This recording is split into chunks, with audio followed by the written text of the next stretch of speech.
అధికార ప్రతిపక్షాల సవాళ్లతో హైదరాబాద్లో రాజకీయ వాతావరణం వేడెక్కింది.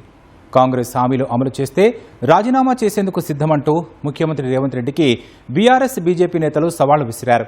మెట్రో విస్తరణకు కేంద్రం నుంచి నిధులు తీసుకురాకపోతే తాను రాజీనామా చేస్తానని కేంద్ర మంత్రి కిషన్ రెడ్డి ప్రకటించారు. 6 గ్యారంటీలు అమలు చేయనందుకు సీఎం రేవంత్ రెడ్డి రాజీనామా చేస్తారా అని సవాల్ విసిరారు.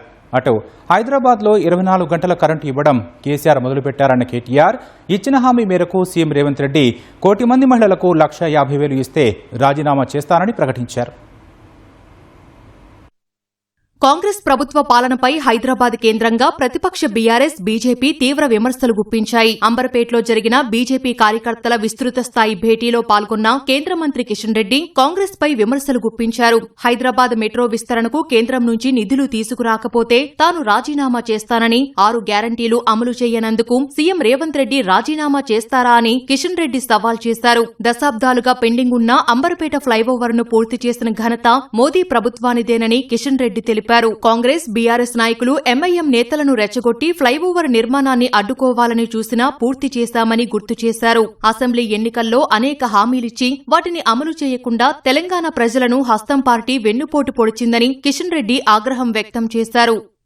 రేవంత్ రెడ్డి అంటా ఉన్నాడు, బీజేపీ ఎంపీలు రాజీనామా చేయాలా, కిషన్ రెడ్డి కేబినెట్ మీటింగ్ కోవాలి. ఏంది అంటే మెట్రో పైసలు. ఈ సెకండ్ ఫేజ్ కూడా మోడీ గారు ప్రభుత్వం అంగీకరించింది. 50% డబ్బులు సెకండ్ ఫేజ్ కోసం ఇవ్వడం కోసం సిద్ధంగా ఉన్నాం.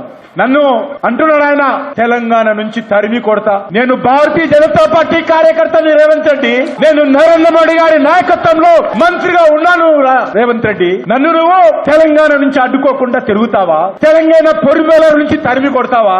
అంత దమ్ము ధైర్యము ఈ కాంగ్రెస్ పార్టీకుందా, మీకుందా, మీ ప్రభుత్వానికి ఉందా? నేను సవాల్ చేస్తా ఉన్నాను. నన్ను ఈ యొక్క తెలంగాణ గడ్డ పొరిమేల నుంచి తరిమి కొట్టేటువంటి వ్యక్తి ఈ గడ్డ మీద ఇంకా పుట్టలే. రేవంత్ రెడ్డి గారు, మీరు ఆట మొదలు పెట్టారు.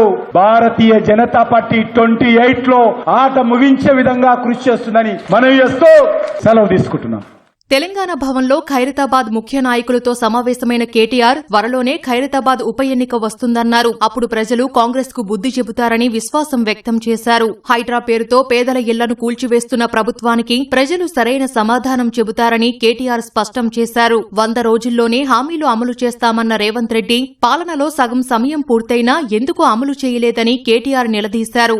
నువ్వు 1,50,000 రూపాయలు గిన 1 కోటి మంది ఆడబిడ్డలకిస్తే నేను రాజీనామా చేసి పోతా అని చెప్పి రేవంత్ రెడ్డి గారికి నేను చెప్తా ఉన్నాను. నీ బాధ ఏంది? ఆయన బాధల్లో మన పదవులు కావాలనే కదా, మనం ఉండద్దు రాజకీయంలో, మనం పక్కకోవాలనే కదా.